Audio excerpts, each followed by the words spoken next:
आज का विषय था संस्कार परिवर्तन कैसे। सभी ने गीत सुना। गीत में हम सब ने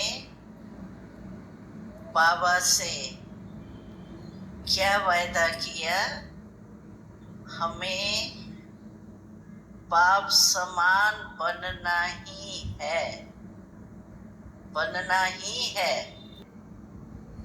तो बनना ही है का अर्थ ही है कि जरूर ये वायदा निभाना है। और इसके लिए क्यों हम कहते हैं बनना ही है, इतने निश्चय के बोल हमने क्यों बोला, किस आधार से बोला, तो इसी गीत में इसका उत्तर भी है। इसी गीत में है कि बाबा का साथ भी मिला है और हाथ भी मिला है। अभी साथ है वो तो समझते ही हैं, और हाथ है, हाथ तो शिव बाबा के पास है ही नहीं, ब्रह्मा बाबा के पास है। तो शिव बाबा को कैसे हम कहते हैं कि हाथ भी है साथ भी है, लेकिन शिव बाबा की श्रीमत ही हाथ है।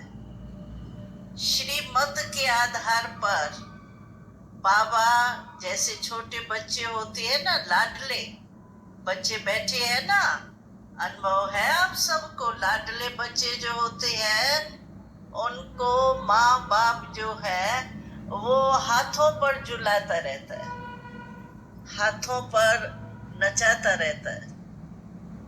तो बाबा हमको श्रीमत के आधार पर हाथों से उड़ा रहा है, और हम सब उसी श्रीमत के आधार पर ही सारी दिनचर्या व्यतीत करते हैं। देखो, अमृत वेले से लेके उठना, बैठना, सोना, खाना, फिर चलना फिरना, बोलना, सब किसके आधार पर हमारा होता है? श्रीमत के आधार पर ही होता है। एक एक कर्म की शिक्षा श्रीमत हमको बाबा ने दी।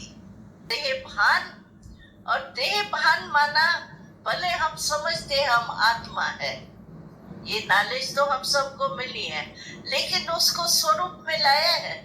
स्वरूप में मुझे स्मृति रहती है मैं आत्मा इस कर्म इंद्रियों से कर्म करा रही हूँ। चलो, मैं आत्मा हूँ ये तो हम समझ गए हैं, लेकिन मैं आत्मा इस शरीर से काम करा रही हूँ, ये उस कर्म करते याद रहता है कि बीच बीच में भूल जाता है।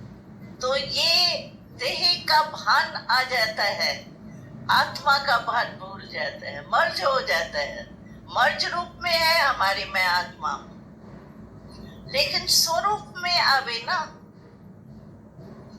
स्मृति में है, स्वरूप में नहीं। जैसे मानो भान भी है, यानी साधारण रीति से बस चल रही है, ठीक है, काम कर रही हूँ, काम कर्म कॉन्शियस हो गई हूँ, तो देह अभिमान हो, देह भान हुआ ना, आत्म भान तो नहीं हुआ।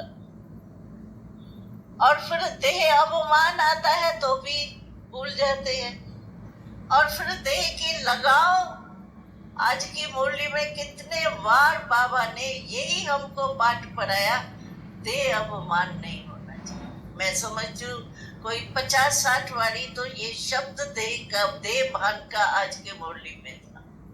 तो ये 3 प्रकार से हमको देह भान, देह अभिमान और देह का लगाव, ये 3 प्रकार से हमको देह अपने तरफ खींचती।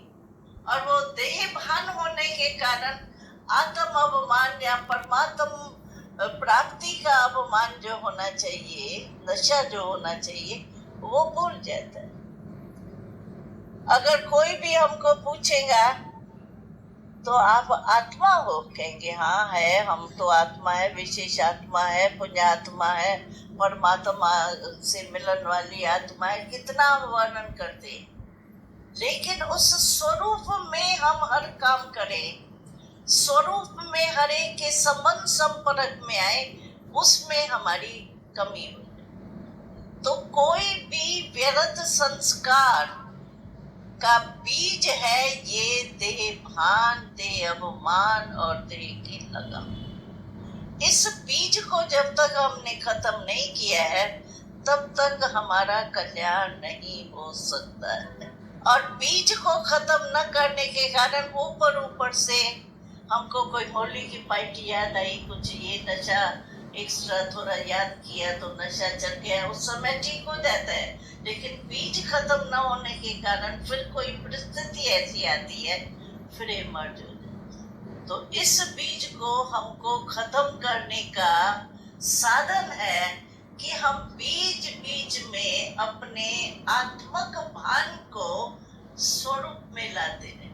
इमर्ज रूप में, मर्ज है नहीं, लेकिन इमर्ज रूप में मेरे को नशा आवे कि मैं आत्मा इस कर्म इंद्रियों कर्मचारियों से कर्म करा रही।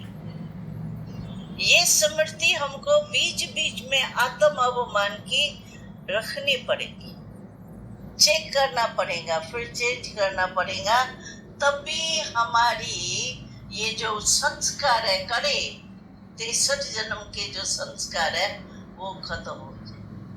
स्मृति से समृद्धि आएगी, समृद्धि से स्वरूप में कार्य में आएगी। तो ये हमारा पुरुषार्थ बहुत जरूरी है संस्कारों के ऊपर विजय प्राप्त करने के लिए। ओम शांति।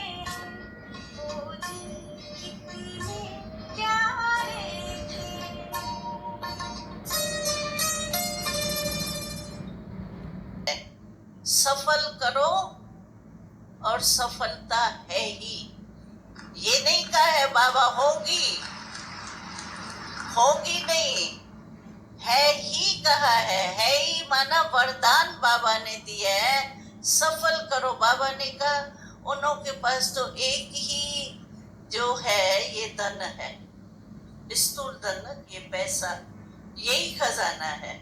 आपके पास तो 5-5 खजाने हैं। कौन से खजाने हैं?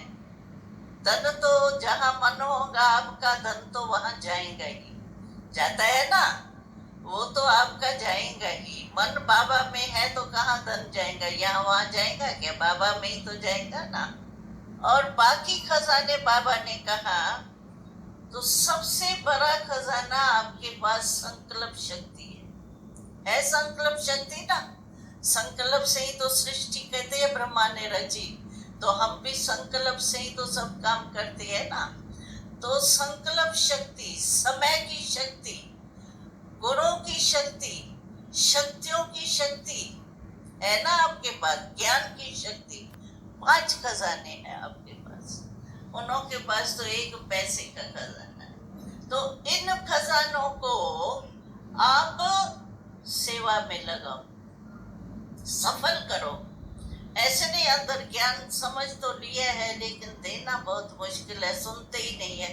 अरे सुने नहीं या सुने, लेकिन आपका उलेना तो उतरा। कई भाई कहते हैं 10 बारी तो निमंत्रण देने गए हैं, वो सुनता ही नहीं है ना, क्या करें। हम लोग तो पहले इतने वो एंटी थे, जो पर्चा छपा के जाते थे ना, कुंडा लगा देते थे। तो ये पता नहीं कौन आई है, कुंडा लगा देते थे, दरवाजा बंद कर देते थे। हम कहते थे बाबा दरवाजा ही बंद कर देते, जाए कैसे। लेकिन धीरे धीरे देखो कितने आ गए हैं, 6 लाख हो गए हैं, बाकी 9 लाख बनाने हैं। तो इसीलिए आपको जो बाबा ने वरदान दिया है ना, सफल करो, सफलता है ही, ये शब्द नोट करो, है ही। तो आप उसी विधि से अगर सफल करेंगे तो सफलता का वरदान है इस वर्ष में, आप इसका लाभ उठाओ। ओम शांति।